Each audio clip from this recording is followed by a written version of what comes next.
Just before we begin our interview with Dr. Barker, I'd just like to let you know that there's a slight echo while we're on screen together. It's not during the whole interview. My apologies. And I pray that this is a blessing to you nonetheless. God bless.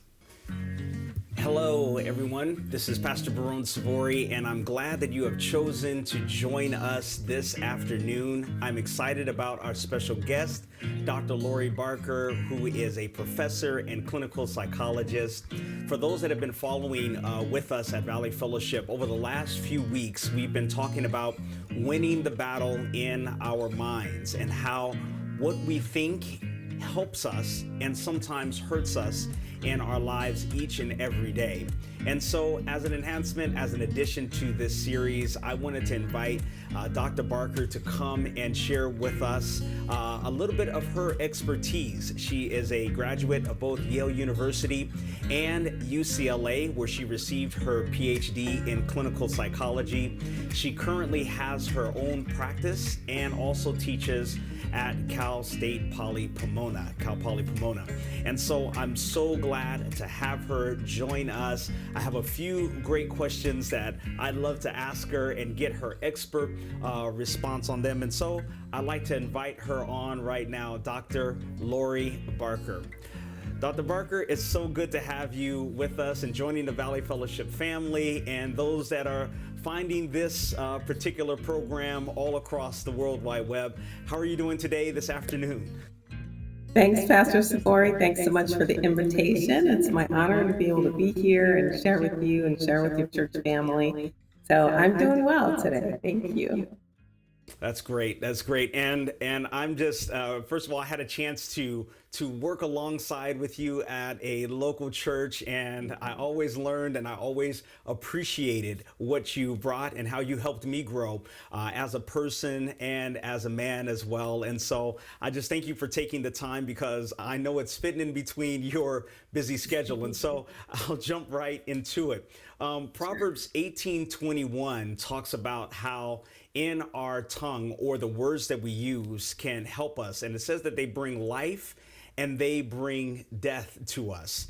And I wanted to ask you, when David was talking about that and writing that scripture, what happens? What happens when we use our mouth with others negatively, and then even more importantly, when we use our tongues against ourselves to sometimes say really harmful or hurtful things to ourselves? And what happens when we speak well to ourselves? Yeah, I think we talk a lot, or we talk a lot more about what happens when we say negative things to other people. And we all know the impact that it has on us when people say negative things to us. But what we don't talk about as much is, as you just said, what about when we talk to ourselves? What about that voice in our head? And how positive or negative is that voice that we have in our head?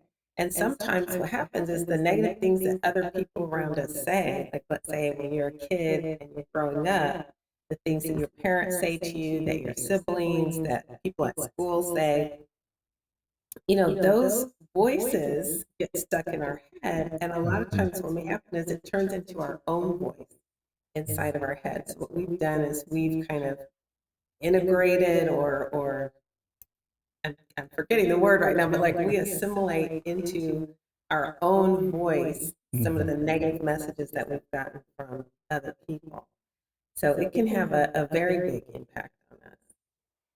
And when we say those things to ourselves, it's one thing to hear that, because as a pastor, I hear stories of people and things that their fathers have said to them when they're young, and it kind of sits with them, and then it kind of begins to color some of the ways that they begin to view themselves, and then they begin to say it to themselves and really bring more harm. But how do we also deal with the things that other people might say to us, which is sometimes just as common as the negative things we say to ourselves?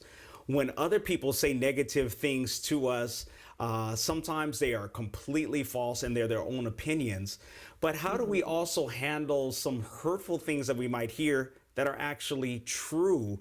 And we begin to say those things to ourselves, and we think that they're bringing death, but maybe that truth and that honesty is actually bringing some life to us if we pay attention to it. Yeah, that's kind of a different thing. As you said, two things. One is people say things to us that aren't true. And then sometimes maybe they say some negative, hurtful things that might be true. Mm-hmm. So that's kind of the first task for us is to make that distinction. And one of the things we talk about in therapy is examine the evidence, right? If somebody says something to you, examine the evidence. And rather than just kind of knee jerk getting defensive about it, for us to take that pause and really think, is what they're saying true or not true? Can I think of evidence to support, well, yeah, that's probably true about me? And like I said, the key thing is don't get defensive, to really take a look at it. And then rather than using it to beat ourselves up, use it as motivation. Like, okay, well, if this is negative, then let me work to change. Let me work to Mm-hmm. do better, right? Just because it's negative doesn't mean it has to stay that way. It's something that I can work on and then I can do better. True indeed. That's really helpful. And later on, I have a question that might help us in terms of talking about reframing maybe some of those experiences. It over the last few weeks, I've been sharing and preaching from a series called "Winning the Battle in Your Mind." And one of the key phrases that we've been using is that you can't have a positive life with a negative mind. And sometimes we get stuck in these negative feed loops. What's actually happening in our brains when we speak negatively to ourselves and we're at war with our very own selves in our mind? We get stuck in that negative feed loop. What's actually happening in our brains when we do that? Because it seems like it's so common. Well, there are different theories in psychology about why we do what we do and, why we think or feel the way that we feel. And really the theory that we're kind of talking about right now is what a lot of people know as cognitive behavior therapy. And what cognitive behavior therapy says is that there's like a sequence. An event will happen, and most of the time people jump to just kind of how they feel about it or they react and they're behaving in some way. But really there's something in between. So the event happens, we have thoughts about that event or we interpret that event, and how we interpret it leads to certain feelings and behaviors. So that's what's going on in our mind, is how we're interpreting the things that go on around us. So let's say, for example, you have the breakup of a romantic relationship, right? This relationship breaks up. That's the event. What do you say to yourself inside your head about that event? Well, some people will say, well, there are more fish in the sea, no big deal. I'll just go out and find somebody else. Other people will say, oh, there must be something wrong with me. I'm unlovable, I'm unworthy. That's why this relationship ended. Other people might, let's say it's a woman and it's a man, that she broke up with, might conclude, well, all men are just jerks. And, I'm never going to find a great relationship because all men are jerks. So notice it's the same event, breakup of a romantic relationship, but there are three different interpretations. So imagine how those three different interpretations are going to lead someone to feel and behave in different ways, right? So the person who concludes, oh, I must be unworthy, I'm unlovable, something's wrong with me, how's that person going to feel? They're going to feel pretty depressed, right? And are they going to be able to go out and find a healthier relationship? Probably not.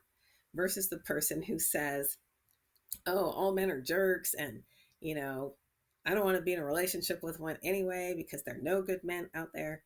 Well, how does that person end up feeling? They end up feeling pretty bad too. Pretty negative, probably pretty depressed, angry, irritated, frustrated. Are they going to be able to go out and find a healthy relationship? Probably not. Versus the person who says, oh, well, there are other fish in the sea. I'll just go find somebody else, right? They feel better. They've preserved their self esteem, preserved how they feel about themselves. They still have a positive attitude. There's still the opportunity for that person to go out and find another relationship. So, again, same situation, three different interpretations, three different outcomes. So that's something that's, going on inside our brain is, when we fall into those negative thinking patterns, it has a direct impact on how we feel and how we behave.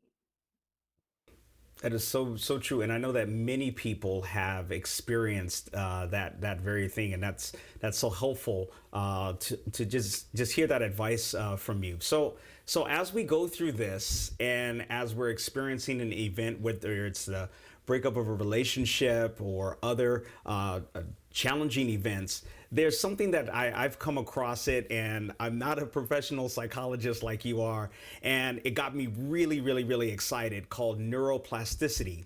And for a long time, some people just believe like, hey, this is just the way I am. This is the only way it's going to be. There's nothing that can change.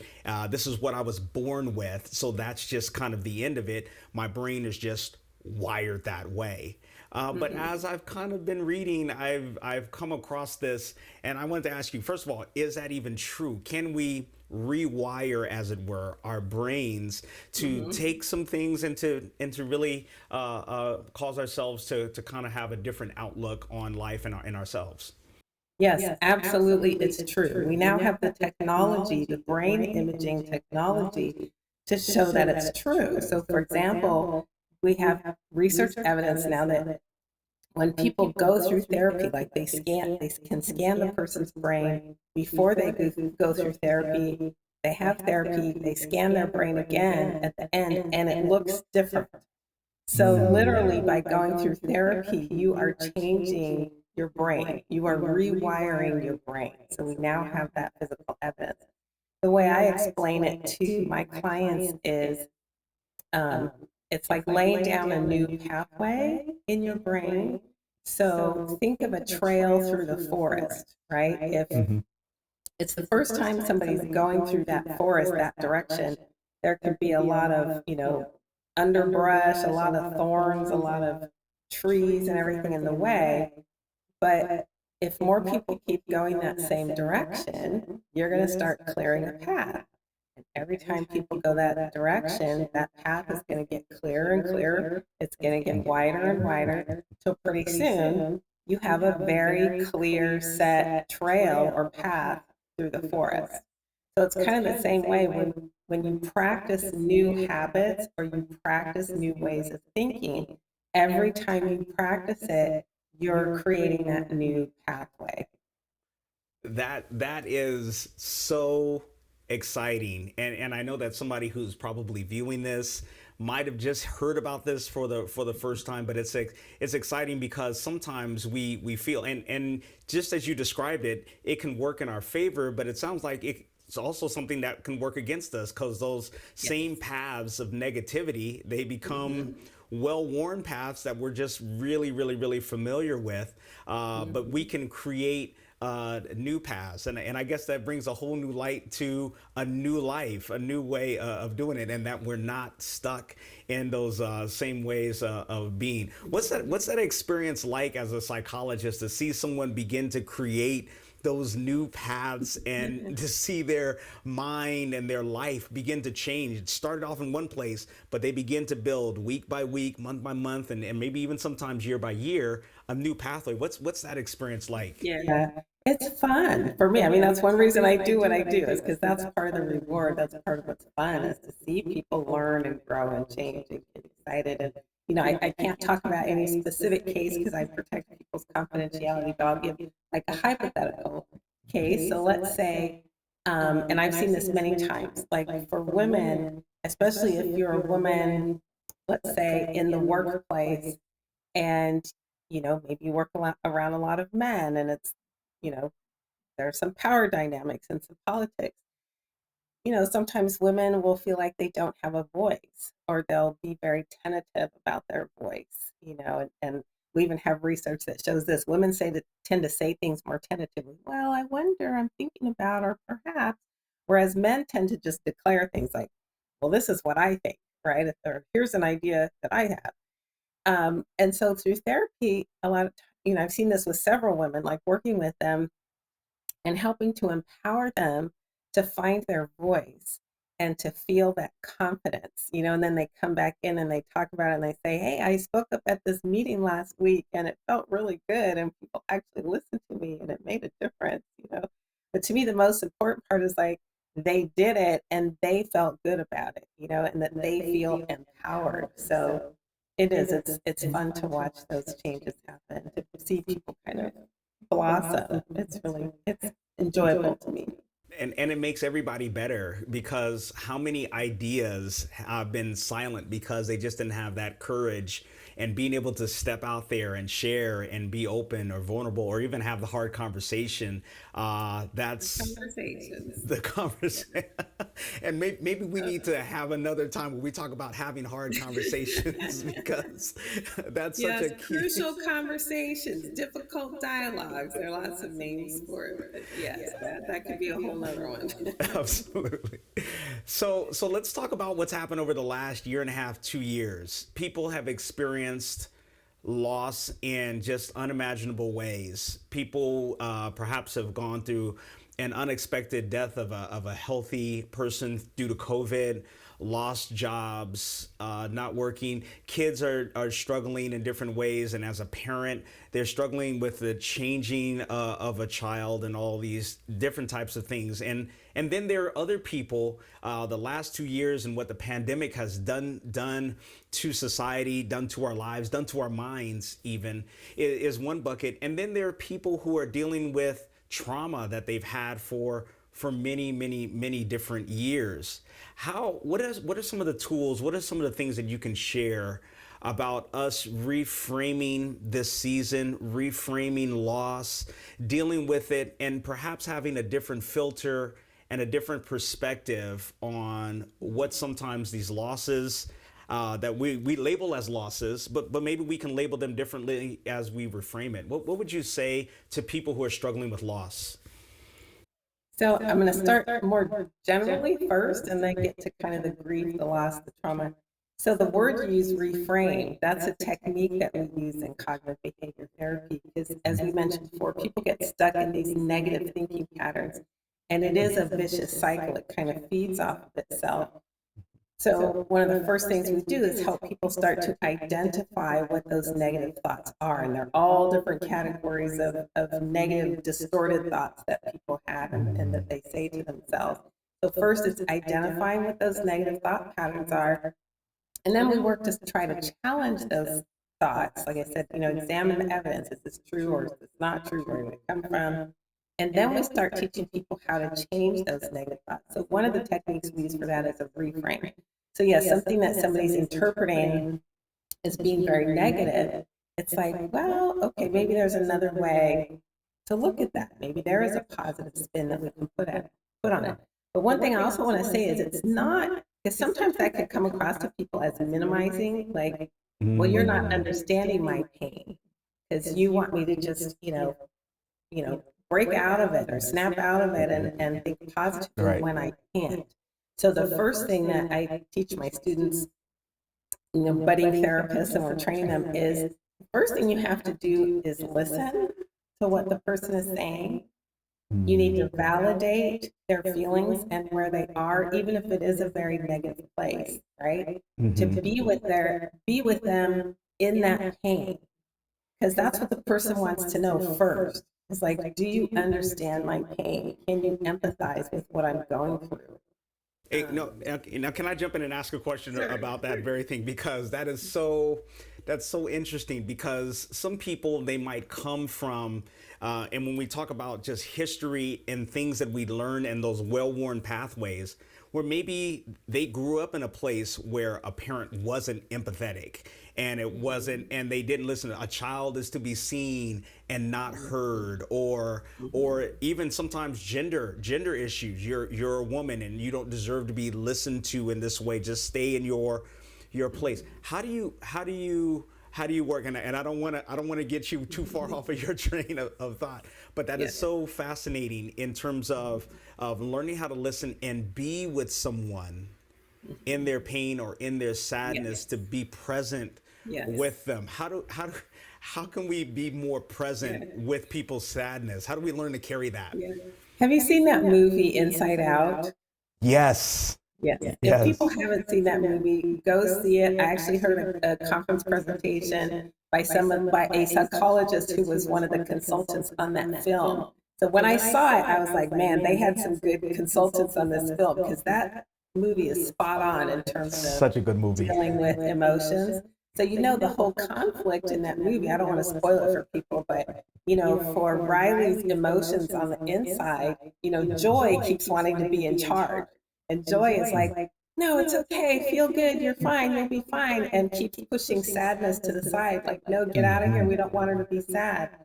But when Joy finally gives up and lets sadness take over, and sadness just kind of sits down and it's like, we get it. It's kind of like, it's okay to be sad. And that's the turning point in the movie where Riley starts to get better, Oh, that's right? so good. It's okay to be sad. And I It's love that okay you to said be that. It's sad. okay. It's okay. Mhm. Go Right. ahead, carry on. And that's what people need in the beginning. They need to know, hey, my feelings are okay, they're valid. I need to feel these, I need to work my way through them first, not avoid them, right? So people want to know you've empathized, you've listened, you've heard their pain.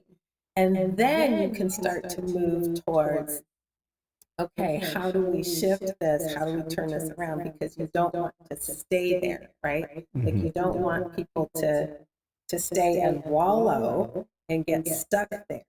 So you gradually move them like, okay, how can we start to move? So an example of reframing is like if someone's been sexually assaulted and we've moved from calling them victims, we don't call them victims. Like you're not a victim of sexual assault, you are a survivor.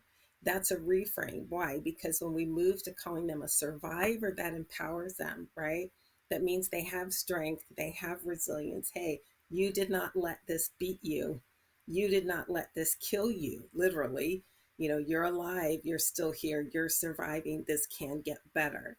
So that's an example of a reframe, helping the person see it in a different way.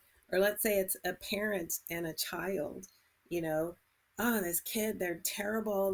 They're rude. They talk back all the time. They won't listen. Okay, what's a reframe for that? Well, he's trying to tell you something, right? What is it that kid's really trying to communicate to you?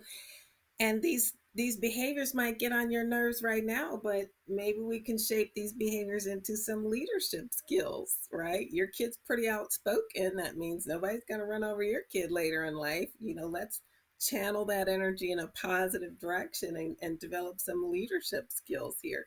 So that's another example of a reframe.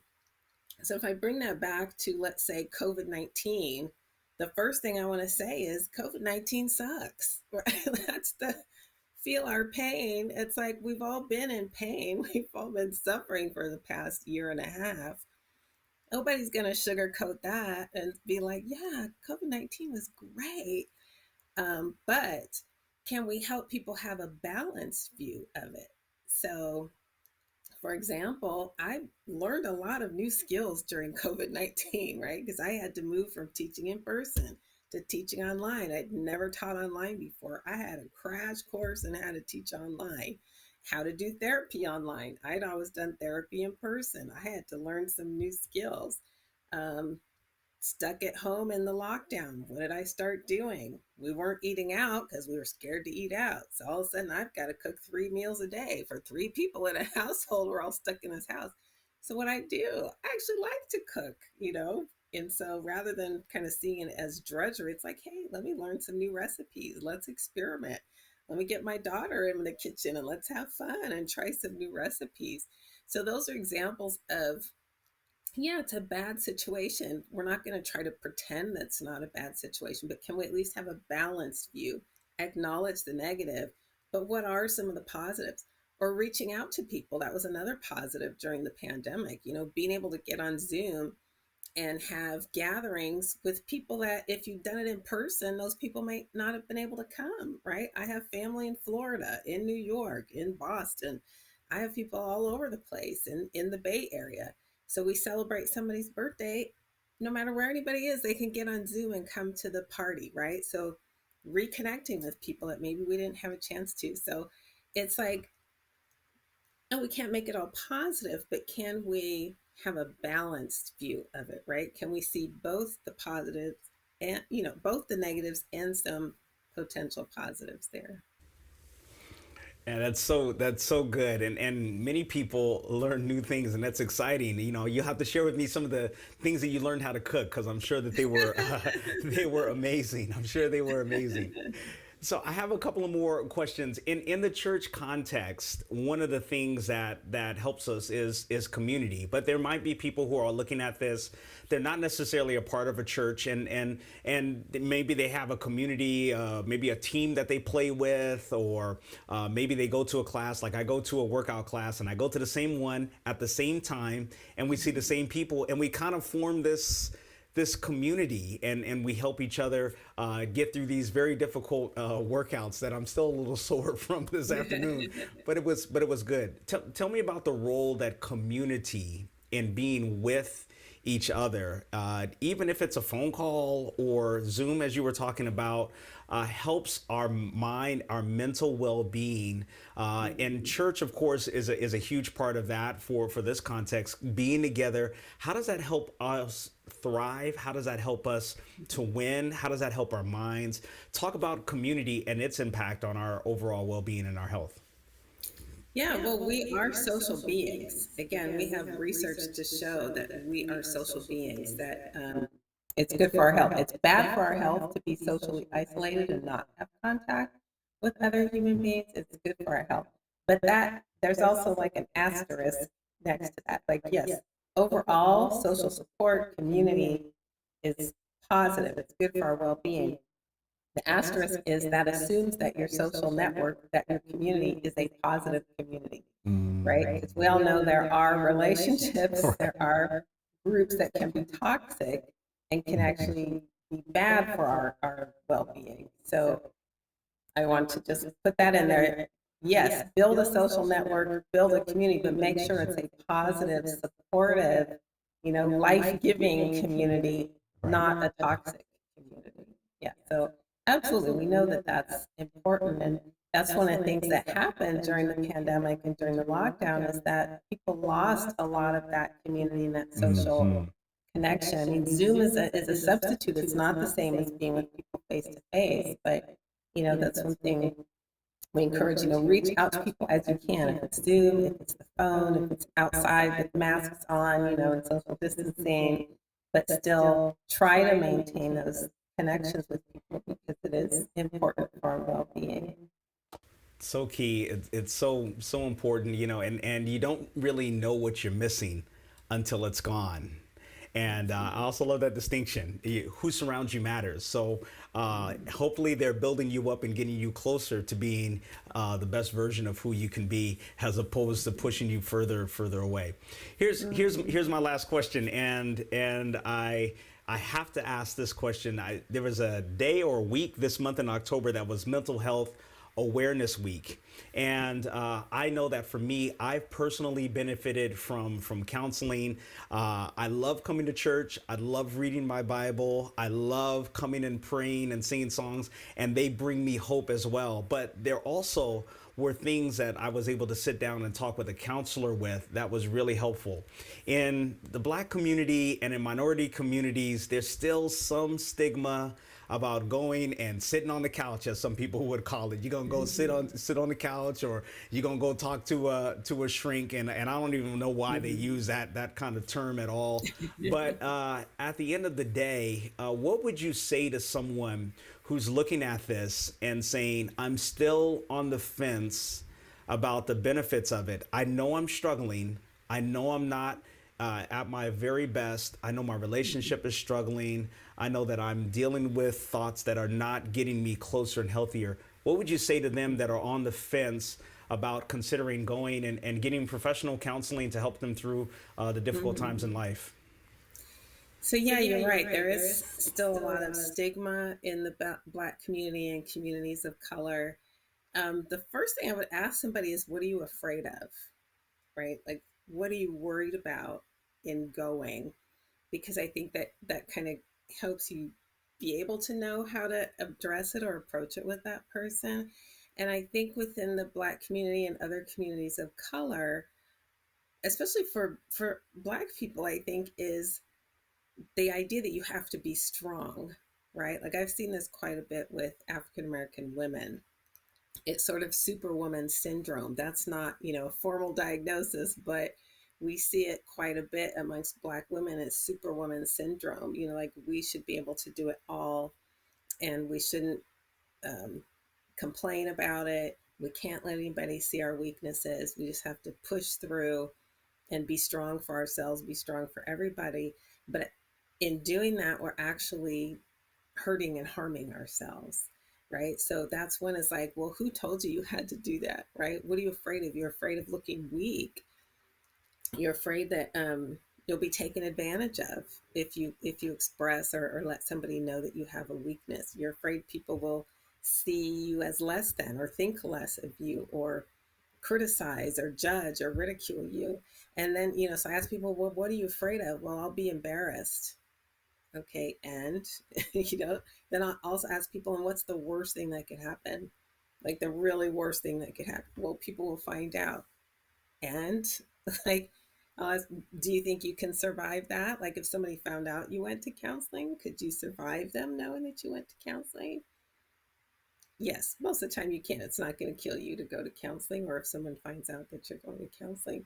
And then to talk to people about, well, what's the alternative? Like what you're doing right now, is it working? If you continue down this path, where are you going to end up? What's going to happen? If you have a breakdown, you're no good to anybody, yourself, your children, your partner, your job, nobody, if you break down. Whereas if you can admit that you need help and go and get some help, then you're actually benefiting everybody. So it's kind of, a lot of people say, well, I have to be there for my kids. Well, if you have a breakdown, you're not going to be there for your kids. But if you go get some help, then you can be there for your kids. So, like finding out also what's important to people, what their goals are, and trying to help them see that going for professional help fits with their goals and will actually help them meet their goals. So those are some of the strategies that I use to try to, you know, let people know it's okay. It's okay to go talk to somebody. It is okay, and I can attest on this side that it is okay, and it's something that can be tremendously helpful. We'll call professionals for everything else. We'll call professionals when we can't figure out Yeah. our cable. We'll call professionals when the internet's not working. We'll call professional when our plumbing is a mess. We'll call a professional to come and install different new things into our homes. But the mind that we have, we'll just try to solve it ourselves when there are Yeah. professionals that are there to help us live and Good get us through point. difficult points. So Yeah. Yeah. so if I can be an advocate as well and say go and You go and already do are. it, yeah, go and do it and make it happen.